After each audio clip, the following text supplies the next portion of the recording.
ส่วนโดยเฉพาะภาคท้องถิ่นเข้ามาร่วมขับเคลื่อนเป้าหมายการลดการปล่อยก๊าซเรือนกระจกการจำลองรูปแบบของการประชุมสมัชชาประเทศภาคีอนุสัญญาสหประชาชาติว่าด้วยการเปลี่ยนแปลงสภาพภูมิอากาศหรือขอบโดยย่อส่วนการนำเสนอเป้าหมายและทิศทางการทำงานที่ชัดเจนในการแก้ปัญหาของแต่ละประเทศมาเป็นแต่ละจังหวัดของประเทศไทยเพื่อให้ประชาชนและกลุ่มเป้าหมายเกิดความรู้มีความเข้าใจและให้ความร่วมมืออย่างเป็นรูปธรรมมุ่งสู่การบรรลุเป้าหมายความเป็นกลางทางคาร์บอนในปี 2050 และการปล่อยก๊าซเรือนกระจกสุทธิเป็นศูนย์ในปี 2065 เป็นเวทีที่จะให้ทุกๆฝ่ายในประเทศไทยนั้นได้มานำเสนอนะครับว่าหนทางที่ประเทศไทยจะเดินหน้าสู่สถานะคาร์บอนนิวทรัลิตี้ภายในปี 2050 แล้วก็ Net Zero GHG ภายในปี 2065 เวทีนี้จะเป็นเวทีที่ทำให้ทุกๆฝ่ายในประเทศไทยตั้งแต่ภาครัฐระดับประเทศระดับภูมิภาคคือระดับจังหวัดในกลุ่มจังหวัดต่างๆภาคเอกชนพี่น้องประชาชนรวมไปถึงเยาวชนคนรุ่นใหม่นั้นได้มานำเสนอแนวทางปัญหาและก็อุปสรรคที่จะทำให้ประเทศไทยนั้นสามารถเดินทางไปตามเจตนารมณ์ที่ท่านนายกได้แถลงไว้เมื่อวันที่ 1 พฤศจิกายน 2564 ที่กรุงกลาสโกว์ได้ทั้งนี้ถือเป็นครั้งแรกของโลกที่จำลองรูปแบบการประชุมคอปมาดำเนินการจัดในระดับประเทศภายใต้แนวคิดอนาคตไทยอนาคตโลกโอกาสและความรับผิดชอบต้องการสื่อความหมายในเจตนารมณ์ที่ชัดเจนและยกระดับการแก้ปัญหาภูมิอากาศอย่างเต็มที่ด้วยทุกวิถีทางปิยาพันธ์ยังเทียนรายงานวันนี้เวลา 8:05 น.ถึง 9:00 น.ขอเชิญรับฟังรายการคุยเรื่องบ้านคุยเรื่องเมืองคุยทุกเรื่องกับรัฐมนตรีโดยนายวราวุฒิศิลปะอาชา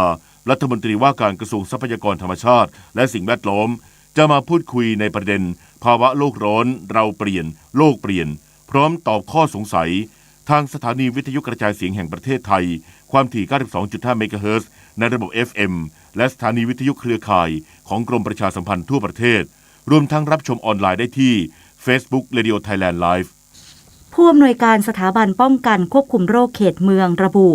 ยังไม่พบชายต่างชาติที่มีเพศสัมพันธ์กับผู้ป่วยฝีดาษวานอนรายที่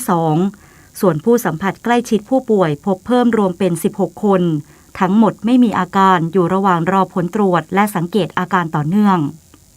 จากกรณีพบผู้ป่วยโรคฝีดาษวานอนในกรุงเทพมหานครถือเป็นรายที่2ที่พบในไทยนายอนุทิน ชาญวิรากูลรองนายกรัฐมนตรีและรัฐมนตรีว่าการกระทรวงสาธารณสุขในฐานะประธานคณะกรรมการโรคติดต่อแห่งชาติตามพระราชบัญญัติโรคติดต่อพุทธศักราช 2558 ได้กำชับให้กรมควบคุมโรคประสานงานกับคณะกรรมการโรคติดต่อกรุงเทพมหานครในการติดตามเฝ้าระวังโรคฝีดาษวานอน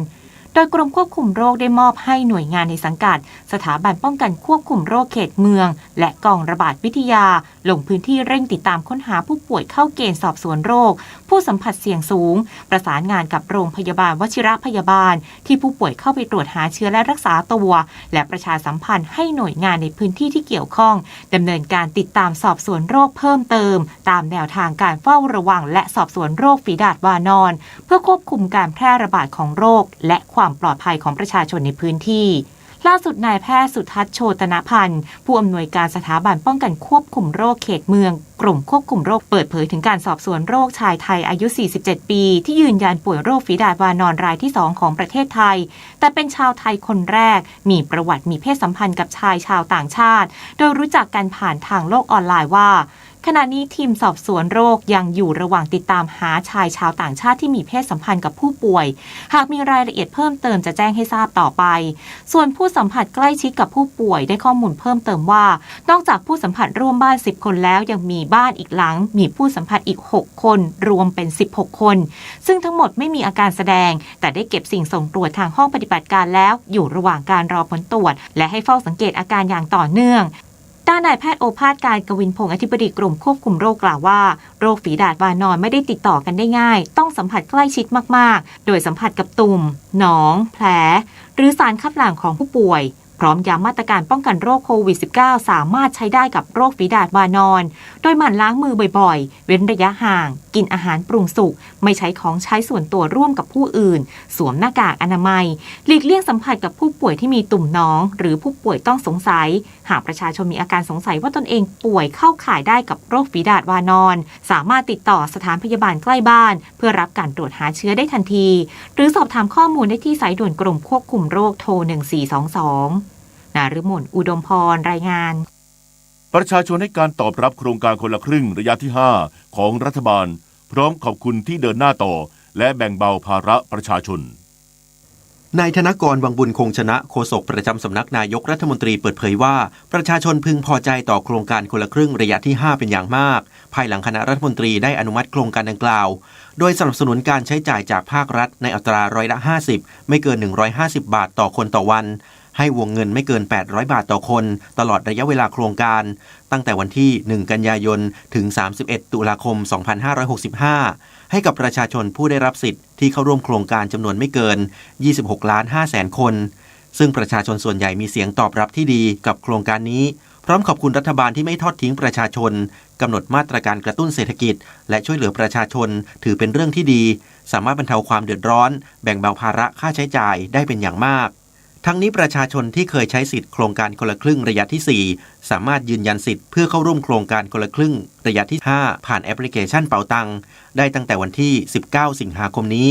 และต้องใช้สิทธิ์ในการซื้อสินค้าหรือบริการภายใต้โครงการคนละครึ่งเฟส 5 ครั้งแรกผ่านแอปพลิเคชันเป๋าตังภายในวันที่14กันยายนเวลา 22:59 นาทีหากพ้นกำหนดเวลาดังกล่าวจะถูกตัดสิทธิ์การเข้าร่วมโครงการส่วนประชาชนทั่วไปสามารถลงทะเบียนเข้าร่วมโครงการคนละครึ่งได้ตั้งแต่วันที่19สิงหาคมนี้โดยหากเป็นประชาชนที่เข้าร่วมโครงการของรัฐที่ใช้จ่ายผ่านแอปพลิเคชันเป๋าตังสามารถลงทะเบียนได้ที่แอปพลิเคชันเป๋าตังหรือ www.konlakryng.com ส่วนประชาชนอื่นๆสามารถลงทะเบียนได้ที่ www.konlakryng.com เอกวิน กาเกิดนิกรายงานกรมการขนส่งทางบกลดภาษีสำหรับรถยนต์พลังงานไฟฟ้าประจำปีลง80%เป็นเวลา1ปีเพื่อส่งเสริมคนไทยใช้รถยนต์พลังงานไฟฟ้านายจิรุต วิสารจิตอธิบดีกรมการขนส่งทางบกเปิดเผยว่าเพื่อให้สอดคล้องกับมติคณะรัฐมนตรีในการส่งเสริมให้ประชาชนใช้รถยนต์ไฟฟ้าภายในประเทศและผลักดันให้ไทยเป็นฐานการผลิตรถไฟฟ้าที่สำคัญแห่งหนึ่งของโลกกรมการขนส่งทางบกจึงได้เสนอร่างพระราชกฤษฎีกาลดภาษีประจำปีสำหรับรถที่ขับเคลื่อนด้วยพลังงานไฟฟ้าเพียงอย่างเดียวตามกฎหมายว่าด้วยรถยนต์พ.ศ.เพื่อลดอัตราภาษีประจำปีสำหรับรถที่ขับเคลื่อนด้วยพลังงานไฟฟ้าที่จดทะเบียนระหว่างวันที่1ตุลาคม2565ถึงวันที่30กันยายน2568ลง80%เป็นระยะเวลา1ปีนับแต่วันที่จดทะเบียนอธิบดีกรมการขนส่งทางบกกล่าวเพิ่มเติมว่าหลังจากคณะรัฐมนตรีเห็นชอบร่างพระราชกฤษฎีกาลดภาษีประจำปีดังกล่าวแล้วกรมการขนส่งทางบกจะดำเนินการประสานข้อมูลชี้แจงต่อสำนักงานคณะกรรมการกฤษฎีกาในการตรวจพิจารณาร่างพระราชกฤษฎีกาและนำร่างขึ้นทูลเกล้าทูลกระหม่อมถวายเพื่อทรงลงพระปรมาภิไธยและลงประกาศในราชกิจจานุเบกษาต่อไปการไฟฟ้าฝ่ายผลิตแห่งประเทศไทยวางแผนกำลังผลิตไฟฟ้าสำรองไว้อย่างเพียงพอรองรับการเติบโตทางเศรษฐกิจนางสาวจิราพรสิริคำรองผู้ว่าการไฟฟ้าฝ่ายผลิตแห่งประเทศไทยหรือกฟผ.เปิดเผยว่ากฟผ.ได้วางแผนกำลังผลิตไฟฟ้าของประเทศไว้อย่างเพียงพอรองรับการเติบโตทางเศรษฐกิจและหากเกิดกรณีขัดข้องต่างๆพร้อมแต่งตั้งคณะทำงานเพื่อพิจารณาแนวทางในการบริหารกำลังผลิตไฟฟ้าสำรองให้อยู่ในระดับที่เหมาะสมตลอดจนเสนอแนะแนวทางบริหารจัดการให้สามารถรองรับการพัฒนาประเทศได้อย่างมีประสิทธิภาพและไม่เป็นภาระต่อประชาชนนอกจากนี้กฟผ.ได้รับซื้อไฟฟ้าจากเอกชนเพื่อส่งเสริมให้เอกชนเข้ามาลงทุนดำเนินธุรกิจผลิตไฟฟ้าเพิ่มการแข่งขันในกิจการพลังงานและช่วยลดภาระการลงทุนของภาครัฐพร้อมควบคุมการเดินเครื่องโรงไฟฟ้าโดยยึดหลักความเป็นธรรมตามที่พระราชบัญญัติประกอบกิจการพลังงานพุทธศักราช 2550 กำหนดไว้ทำให้กฟผ.ไม่สามารถเลือกซื้อไฟฟ้า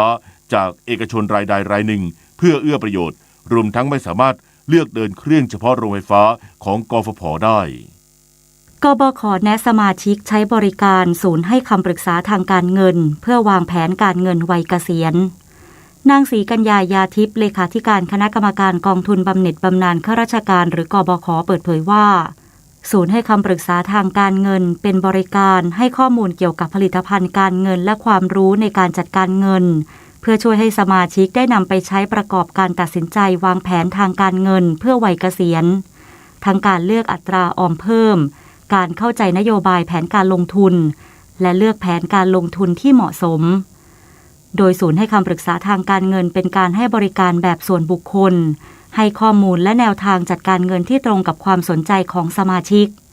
ซึ่งเมื่อสมาชิกนัดหมายปรึกษาจะมีผู้เชี่ยวชาญทางการเงินโทรหาสมาชิกตามวันเวลาที่สมาชิกแจ้งความประสงค์ไว้ระยะเวลาให้คำปรึกษาไม่เกิน20นาทีสมาชิกที่สนใจปรึกษาศูนย์ให้คำปรึกษาทางการเงิน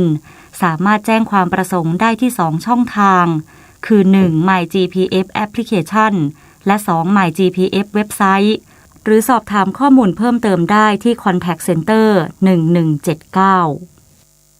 ต่อจากนี้ไปขอเชิญรับฟังไทยคู่ฟ้าค่ะรัฐบาลยินดีที่ชายหาดไทยติดอันดับชายหาดที่สวยที่สุดในโลกถึง2แห่งได้แก่หาดซันไรส์เกาะหลีเป๊ะจังหวัดสตูลและอ่าวมายาเกาะพีพีเลจังหวัดกระบี่สะท้อนถึงความเชื่อมั่นและความประทับใจที่นักท่องเที่ยวต่างชาติมีแก่แหล่งท่องเที่ยวไทยสำหรับปีนี้รัฐบาลขับเคลื่อนการท่องเที่ยวภายใต้แคมเปญเที่ยวเมืองไทย Amazing ยิ่งกว่าเดิมเน้นสร้างประสบการณ์การท่องเที่ยวมุมมองใหม่แก่นักท่องเที่ยวต่างชาติพร้อมส่งเสริมการท่องเที่ยวในประเทศกลุ่มเป้าหมายและต่อยอดสู่ความร่วมมือกับประเทศอื่นๆเช่นงานเทศกาลอินเดียตะวันออกเฉียงเหนือที่จัดขึ้นในวันนี้และวันพรุ่งนี้ที่เซ็นทรัลเวิลด์ถือเป็นการแลกเปลี่ยนความรู้ด้านการท่องเที่ยวแลกเปลี่ยนวัฒนธรรมและกระชับความสัมพันธ์ระหว่าง2ประเทศค่ะสื่อสารภารกิจรัฐบาลกับสำนักโฆษกสำนักเลขาธิการนายกรัฐมนตรีเราจะสืบสานรักษาและต่อยอดและครองแผ่นดินโดยธรรมเพื่อประโยชน์สุขแห่งอาณาราษฎรตลอดไปพระปฐมบรมราชโองการพระบาทสมเด็จพระเจ้าอยู่หัวในพระราชพิธีบรมราชาภิเษกเมื่อวันที่4พฤษภาคมพุทธศักราช 2562 ข้าราชการต้องแยกเรื่องส่วนตัวออกจากตำแหน่งหน้าที่และยึดถือประโยชน์ส่วนรวมของประเทศชาติเหนือกว่าประโยชน์ส่วนตนสารประโยชน์ของชาติและปวงประชาอีกหนึ่งหัวข้อเรื่องจริยธรรมที่ข้าราชการพลเรือนทุกคนพึงควรปฏิบัติทำความดีเพื่อชาติไทย 7:17 นาทีต่อไปเสนอข่าวต่างประเทศสเปนรายงานพบผู้เสียชีวิตที่เกี่ยวข้องกับโรคฝีดาษวานอนรายแรกซึ่งอาจเป็นการเสียชีวิตครั้งแรกที่เชื่อมโยงกับการระบาดระลอกปัจจุบันในยุโรปทั้งนี้กระทรวงสาธารณสุขสเปนระบุว่ามีผู้ป่วยโรคฝีดาษ120คนจากยอดสะสมทั้งหมด 3,750 คนที่รักษาตัวอยู่ในโรงพยาบาลและเสียชีวิตแล้ว1คนขณะที่ก่อนหน้านี้มีรายงานผู้เสียชีวิตด้วยโรคฝีดาษวานอนในบราซิลเป็นชายอายุ41ปีซึ่งนับเป็นผู้เสียชีวิตรายแรกนอกทวีปแอฟริกาส่วนในเอเชียตะวันออกเฉียงใต้เมื่อวานนี้ฟิลิปปินส์พบผู้ป่วยโรคฝีดาษวานอนรายแรกในประเทศเป็นพลเมืองที่เดินทางกลับจากต่างประเทศเมื่อต้นเดือนนอกจากนี้ยังมีผู้สัมผัสใกล้ชิด10คนในจำนวนนี้3คนเสี่ยงสูงเนื่องจากอยู่บ้านเดียวกับผู้ป่วยสำนักงานสาธารณสุขรัฐนิวยอร์กของสหรัฐประกาศให้การระบาดของโรคฝีดาษวานอนเป็นภัยคุกคามต่อระบบสาธารณสุขเพื่อยกระดับการป้องกันและจำกัดการแพร่ระบาดในชุมชนหลังจำนวนผู้ป่วยเพิ่มขึ้นต่อเนื่องทั้งนี้สหรัฐมีผู้ป่วยโรคฝีดาษวานอนสะสมแล้วเกือบ 5,000 คนในจำนวนนี้อยู่ในรัฐนิวยอร์กถึง 1,247 คนโดยสหรัฐยังคงเป็นประเทศที่มีผู้ป่วยโรคฝีดาษวานอนสะสมมากที่สุดในโลกหลังพบผู้ป่วยรายแรกเมื่อวันที่17พฤษภาคมขณะที่ทางการสหรัฐเตรียมแจกจ่ายวัคซีนป้องกันโรคฝีดาษวานอนอีก 780,000 โดสให้สถานพยาบาลทั่วประเทศเพิ่มเติมจากที่แจกจ่ายไปแล้วกว่า 300,000 โดสนายเซจิคิฮาระรองเลขาธิการคณะรัฐมนตรีญี่ปุ่นเปิดเผยว่ารัฐบาลได้เน้นย้ำให้ทางการท้องถิ่นกำหนดมาตรการรับมือโรคโควิด -19 ตามสถานการณ์การระบาดในพื้นที่มากกว่าการกำหนดมาตรการระดับประเทศเนื่องจากรัฐบาลให้ความสำคัญกับการสนับสนุนกิจกรรมทางสังคมและเศรษฐกิจของแต่ละจังหวัดทั้งนี้ญี่ปุ่นกำลังเผชิญการแพร่ระบาดของโรคโควิด -19 ระลอกที่ 7ซึ่งเป็นผลจากเชื้อกลายพันธุ์โอมิครอนสายพันธุ์ย่อย BA.5 โดยเมื่อวานนี้ญี่ปุ่นพบผู้ติดเชื้อรายใหม่กว่า 233,000 คนซึ่งเป็นยอดผู้ติดเชื้อรายวันสูงสุดเป็นประวัติการณ์ส่งผลให้ระบบสาธารณสุขของประเทศรวมถึงภาคธุรกิจบางประเภทอาทิ บริษัทผู้ให้บริการรถไฟและผู้ผลิตรถยนต์ต้องเผชิญแรงกดดันจากจำนวนผู้ติดเชื้อที่พุ่งสูงขึ้นนายเบนวอร์เรสรัฐมนตรีกลาโหมอังกฤษประกาศสนับสนุนนางริชทรัสรัฐมนตรีต่างประเทศวัย 46 ปีให้ดำรงตำแหน่งนายกรัฐมนตรีคนใหม่โดยให้เหตุผลว่าจากการที่เขาได้เข้าร่วมการประชุมคณะรัฐมนตรีการประชุมระดับทวิภาคและการประชุมระหว่างประเทศกับนางทรัสทำให้เห็นว่านางทรัสยืนหยัดในจุดยืนของเธอซึ่งเป็นการแสดงถึงความน่าเชื่อถือและความซื่อตรงในสิ่งที่เธอได้พูดออกไปทางนี้สมาชิกพรรคอนุรักษ์นิยมกว่า 200,000 คน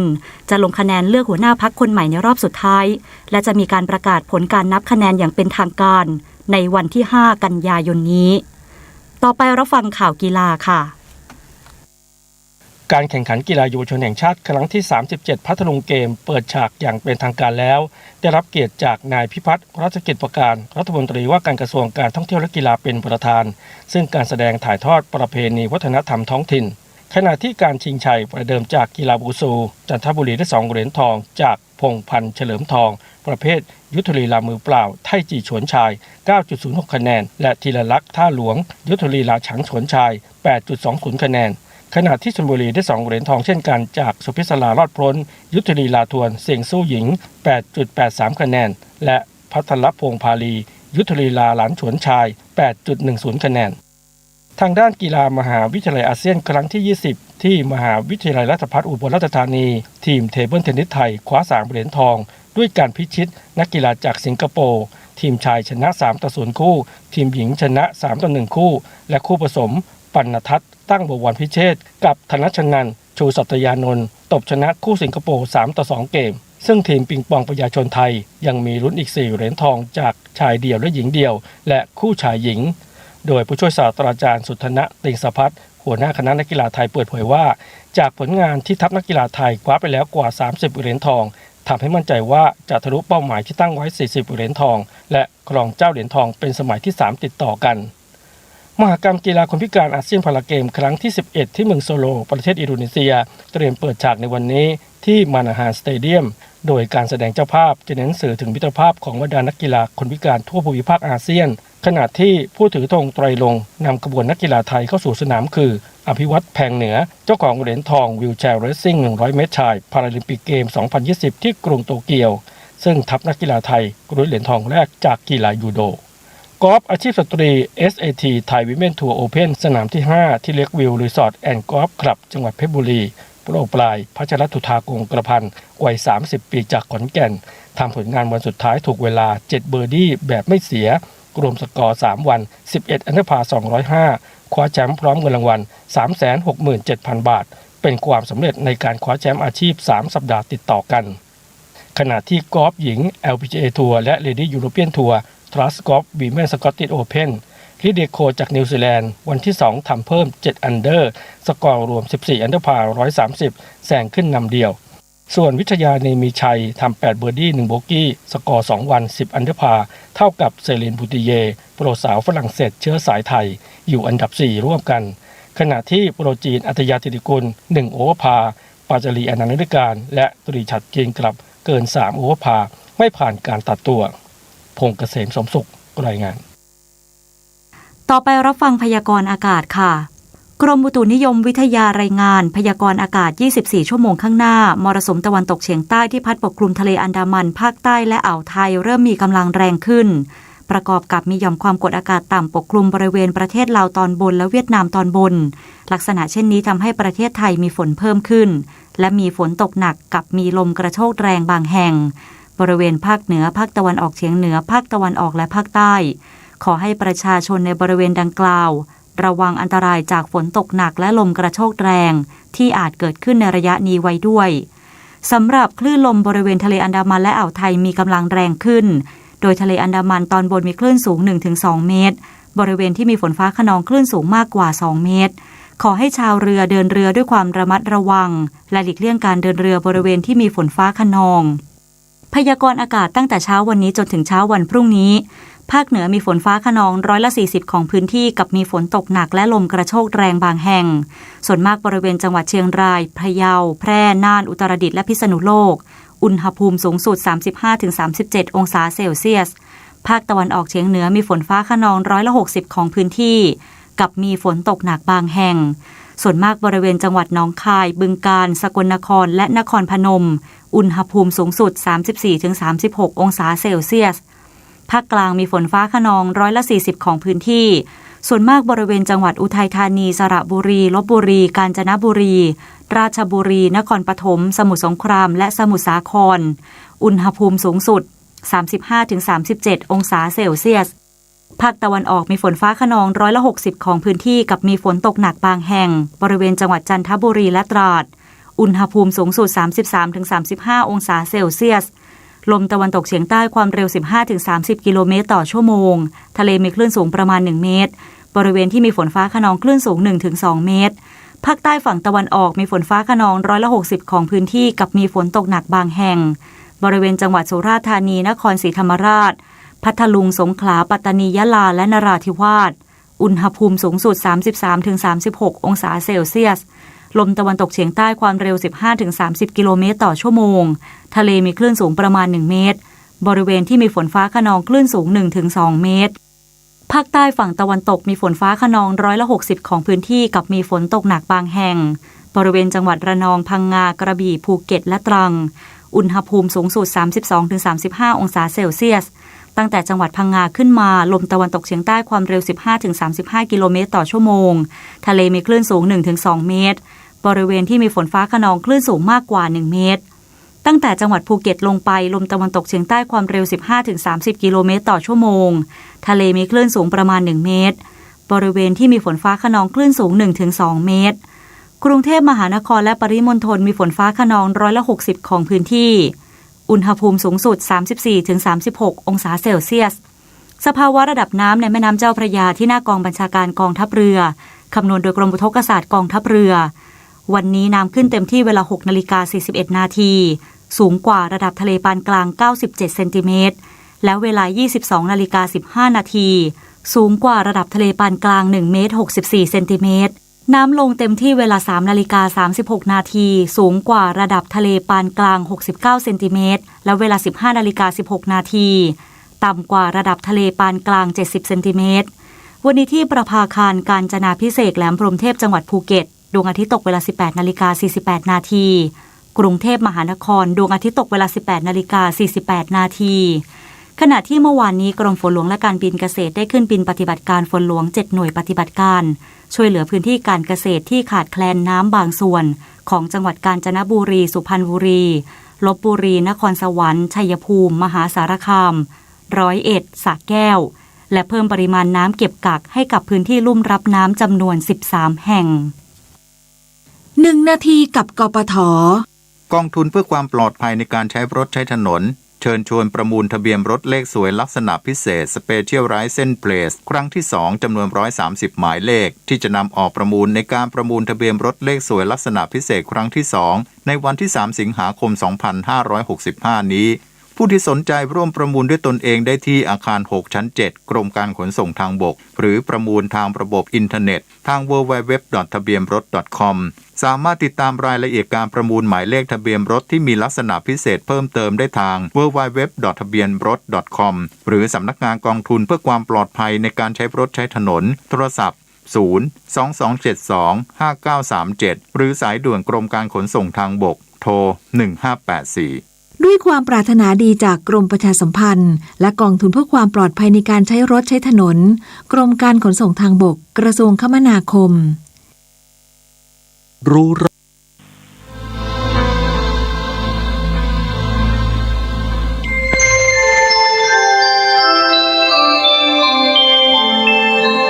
ขณะนี้ท่านกำลังฟังสถานีวิทยุกระจายเสียงคลื่นเพื่อการศึกษาพระพุทธศาสนาและวัฒนธรรมระบบ FM 104.5 เมกะเฮิรตซ์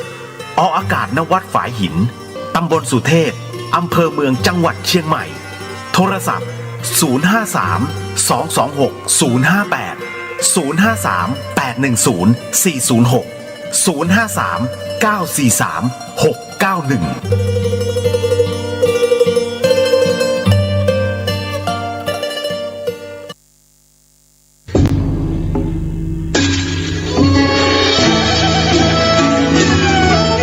พุทธศาสนิกชนทุกท่านร่วมทำบุญผ้าป่าสามัคคีและร่วมเป็นเจ้าภาพโรงทานในพิธีทำบุญ1 ทศวรรษ 10 ปีที่พักสงฆ์สถาบันธรรมาภิวัตรบ้านศพเตินตำบลศพปาดอำเภอแม่เมาะจังหวัดลำปางในวันที่17 สิงหาคม 2565 เวลา 9 นาฬิกาถึง 15 นาฬิกา 30 นาทีบุญใหญ่ 10 ปีมีครั้งเดียวท่านสามารถร่วมทำบุญและเป็นเจ้าภาพโรงทานผ่านบัญชีธนาคารกรุงไทยสาขาประตูชัยชื่อบัญชีที่พักสงฆ์ธรรมาภิวัตรเลขบัญชี 536-075-5318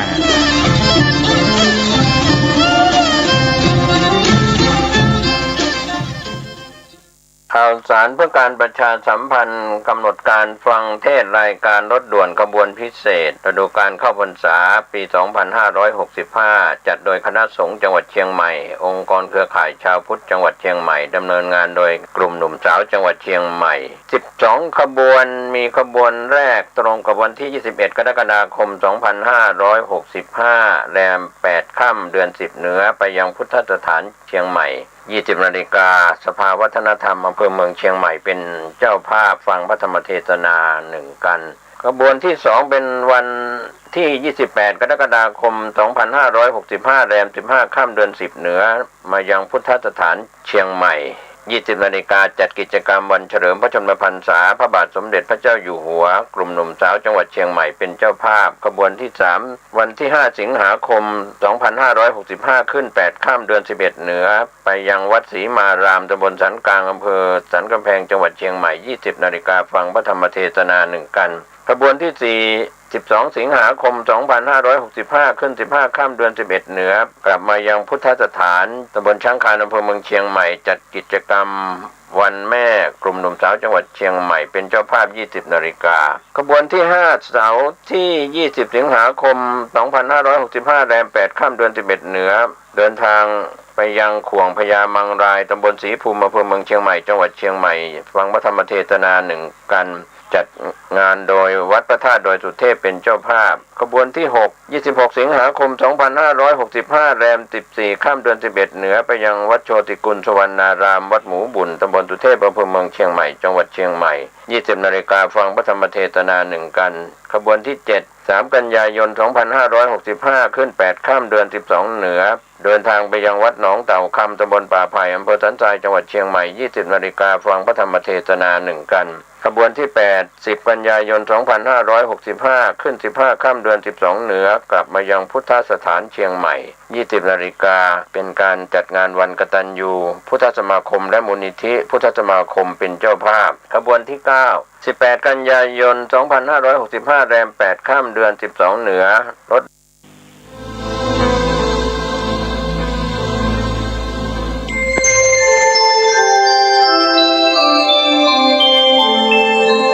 ขณะนี้ท่านกำลังฟังสถานีวิทยุกระจายเสียงพระพุทธศาสนา FM 104.5 เมกะเฮิรตซ์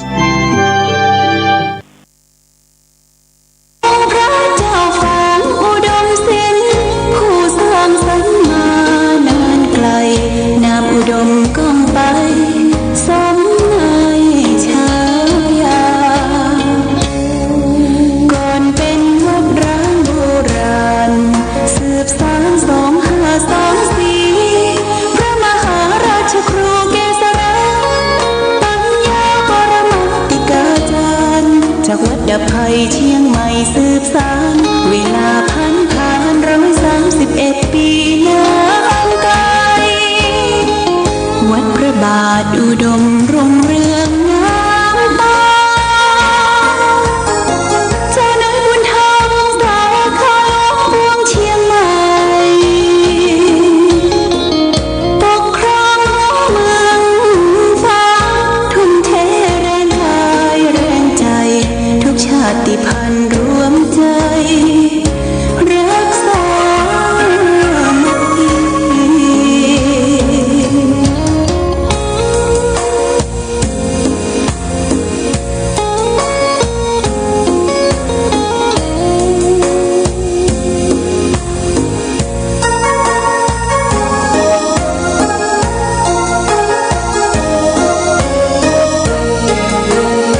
สาร2524พระมหาราชครูเกษราปัญญาปรมาติกาจารย์จากวัดดาภัยเชียงใหม่สืบสานเวลาผ่าน131 ปีนานไกลวัดพระบาทอุดมรุ่งเรืองงามตาเจ้าเนื้อบุญธรรมสารคาหลวงเมืองเชียงใหม่ปกครองเมืองฟ้าทุ่มเทแรงกายแรงใจทุกชาติพันธุ์รวมใจรักษา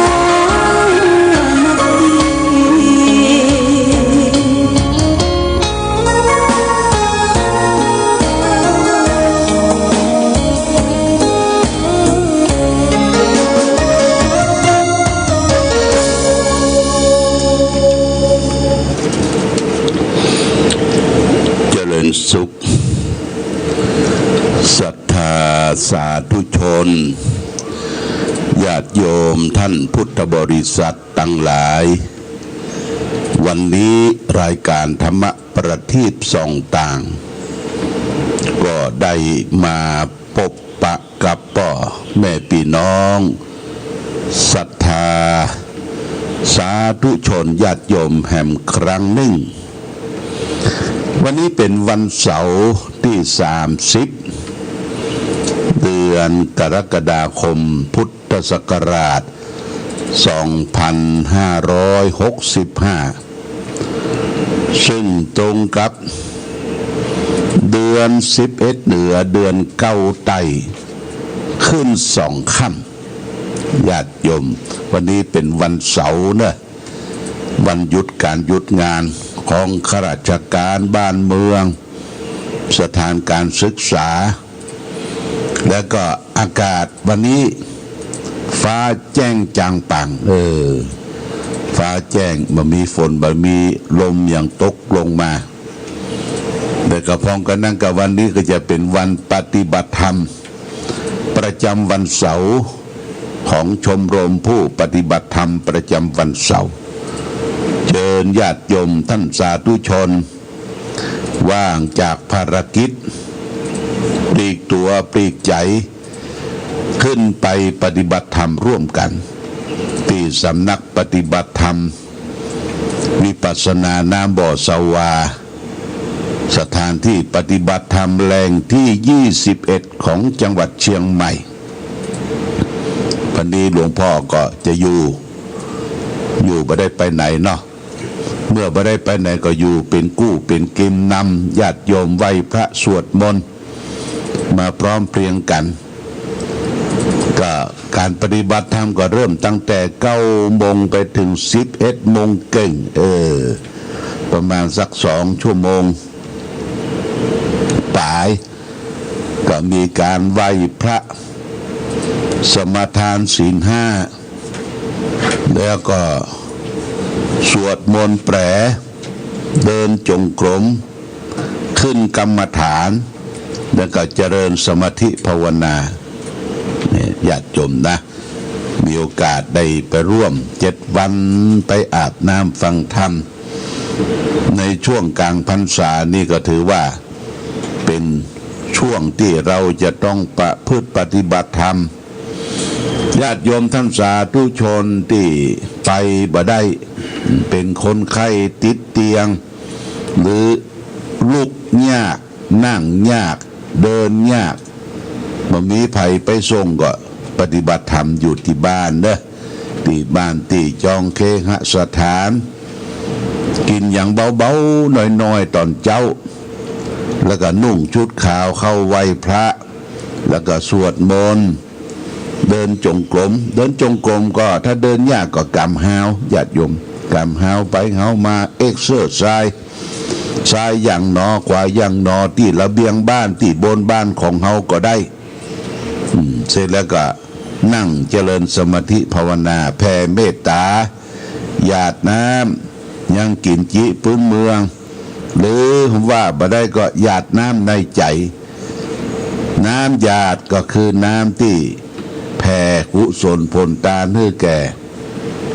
ที่แก่น้องแก่ญาติสัมปันธวงศาเทวบุตรเทวดาที่คุ้มครองรักษาตนตัวเฮาตลอดถึงบรรพชนผีตายเก่าเน่าเมินร่มหายตายจากไปหยาดน้ำแผ่เมตตาญาติโยมนะแผ่เมตตาการแผ่เมตตาเนี่ยคือแผ่เมตตาให้แก่สรรพสัตว์ทั้งหลายแก่ผู้คนทั่วไปแล้วก็แผ่เมตตาให้ตนเองโดยตนเองก็ขอให้ข้าพเจ้ามีความสุขข้าพเจ้าขอปราศจากสรรพทุกข์โศกโรคภัยทั้งหลายทั้งปวงขอให้ข้าพเจ้าได้เข้าถึงธรรมะขององค์สมเด็จพระสัมมาสัมพุทธเจ้านี่เรียกว่าไหว้พระสวดมนต์แผ่เมตตาญาติโยมไหว้พระสวดมนต์แผ่เมตตา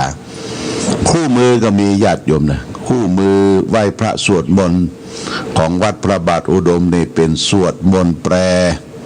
ไผ่บะหมี่ก็มาเอาได้นะมาเอาได้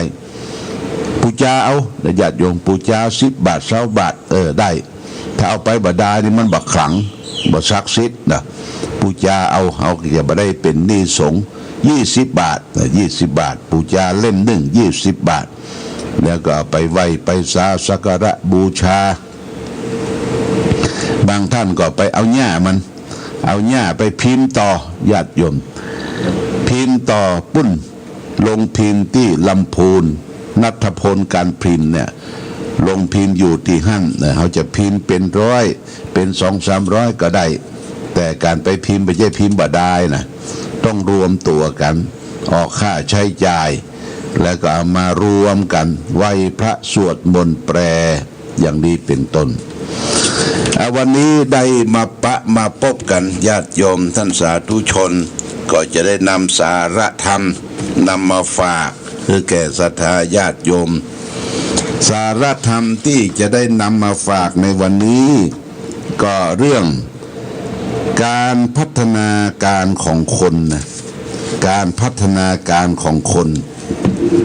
เขาก็ต้องพัฒนานะญาติโยมเพิ่นก็บอกว่าคนเรามักจะลงคิดว่าความเจริญรุ่งเรืองในโลกนี้ต้องมีอยู่ในภายนอกตัวเช่นก็คิดว่าบ้านเมืองจะต้องมีน้ำมีไฟไหลไฟฟ้าสว่างหนทางดีมีงานทำมีบ้านเรือนอยู่มีครูมีคลองมีเครื่อง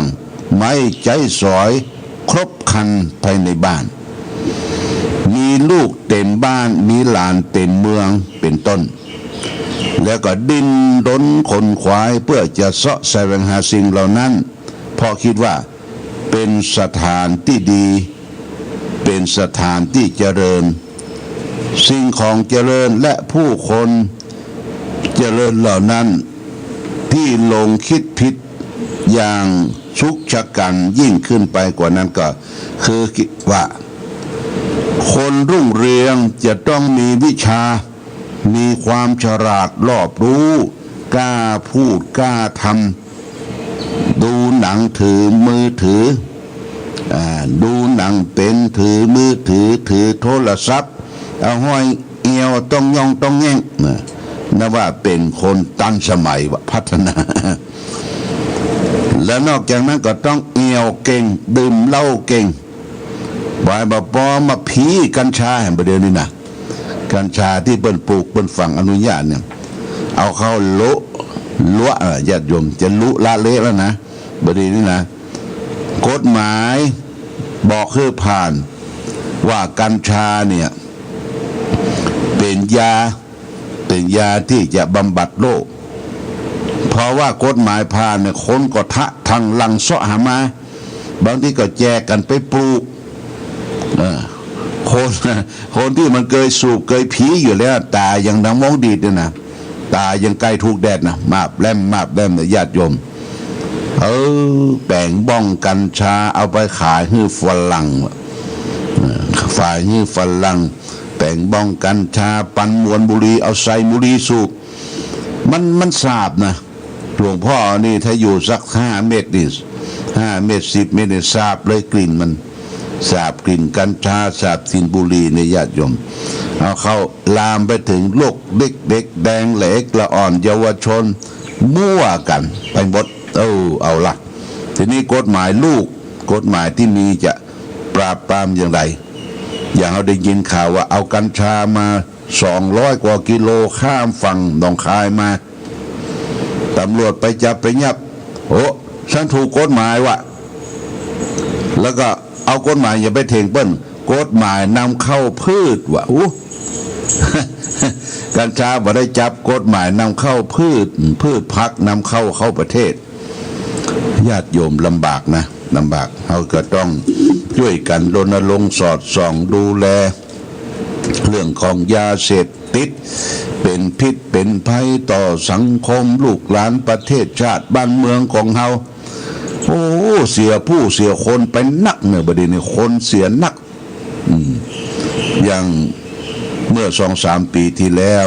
ก็มีลูกของศรัทธาญาติโยมคนหนึ่งส่งไปห้ามไปเรียนเทคนิคปุ้นละปูนญาติโยมไปได้ปีเดียวปิกมาสมองกลับไปเหียคือบ่ฮู้หน้าบ่ฮู้หลังบ่ฮู้ว่าภัยเป็นภัยไปผีกัญชาเนี่ยไปสูบกัญชาปิกมาสมองกลับประเดี๋ยวนี้ก็เนี่ยใดแม่ก็ต้องเสาะเลี้ยงดูแลมันบ่ไปไหนเนอะลูกคนนี้นะลูกคนตนโดยเป็นพ่อชายอยู่ก็เฝ้าก็ทีวีดูหนังตลอดวันตลอดคืนแม่อย่าไปปิดไปเปิดนี่บ่ได้มันหวงข้าวก็ต้องเสาะให้มันกินนะญาติโยมบรรยากาศสักอย่างนะเนี่ยเป็นภาระเพราะยาเสพติดคือโทษนะญาติโยมนะอันนี้น่าสงสารแม่ต้องต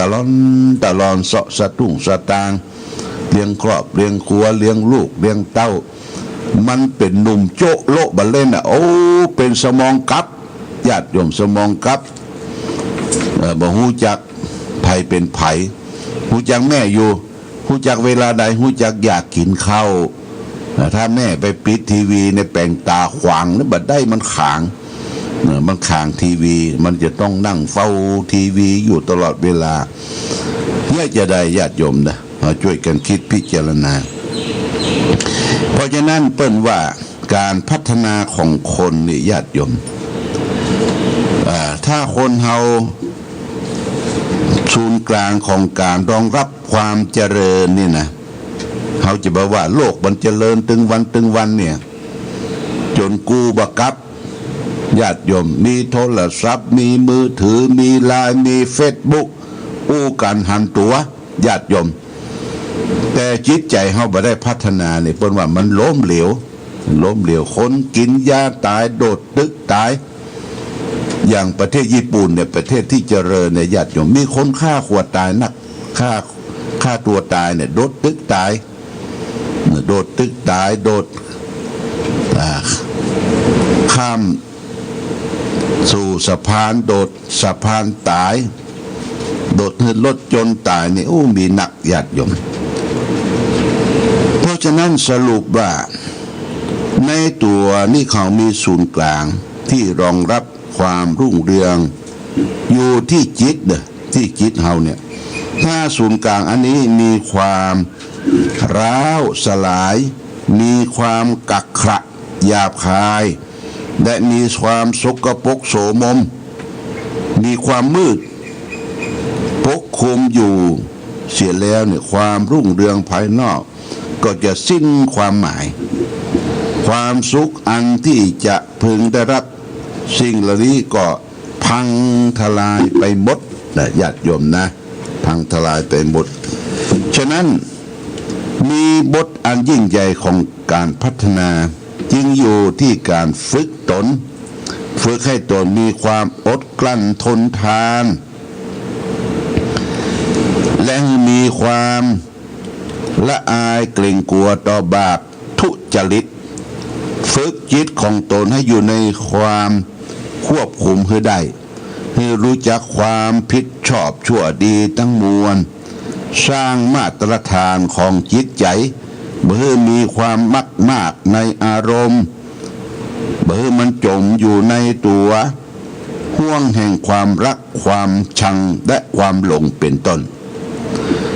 บุคคลฟื้นฝึกตนได้แล้วนับว่าเป็นผู้ประสบความเจริญรุ่งเรืองในโลกความทุกข์ความโศกใดๆอย่าบักกล้ำกลายมาเบียดเบียนเขาสิ่งภายนอกอันนับว่าเป็นเครื่องอุปกรณ์บำรุงชีวิตของเขาจะมากจะน้อยเพียงใดสิ่งเหล่านั้นก็พอที่จะเป็นไปเพื่อการสร้างความสุขแก่เขาอย่างพอเพียงความเจริญภายนอกก็จะไหลมาเทมาประหนึ่งว่าความเจริญในจิตนั้นมีฤทธิ์อันเกรียงไกรสามารถนิรมิตความเจริญรุ่งเรืองทั้งหมดทั้งโลกให้แก่เขาได้โดยทีเดียวอัตตาสุตันโตปริสะโชติการฝึกฝนอบรมตนดีแล้วเป็นความเจริญรุ่งเรืองของตนนี่เป็นพุทธภาษิตจะ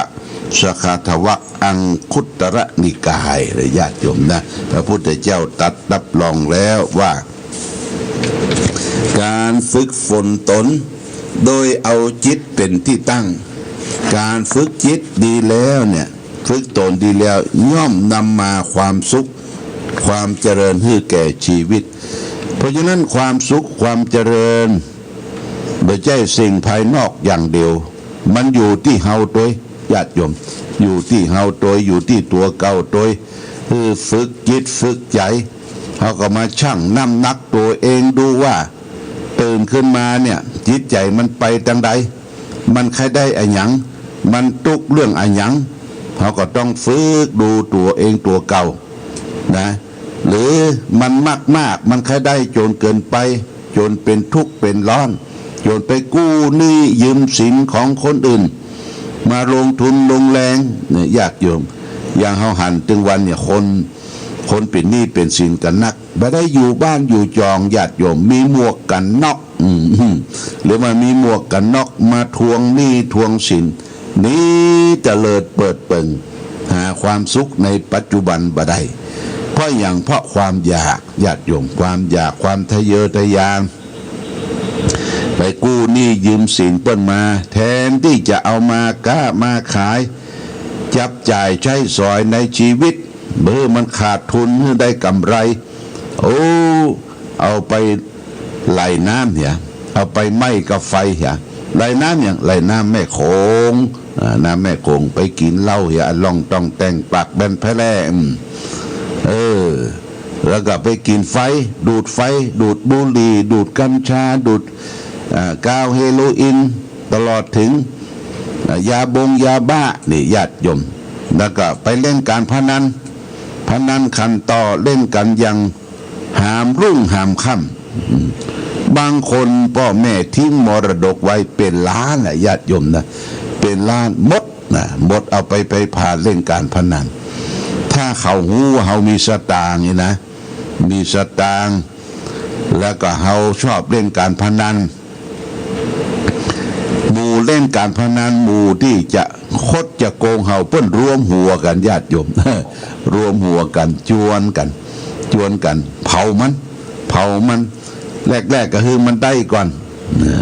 ได้แล้วก็เสร็จแล้วเขาก็คดโกงคดโกงการพนัน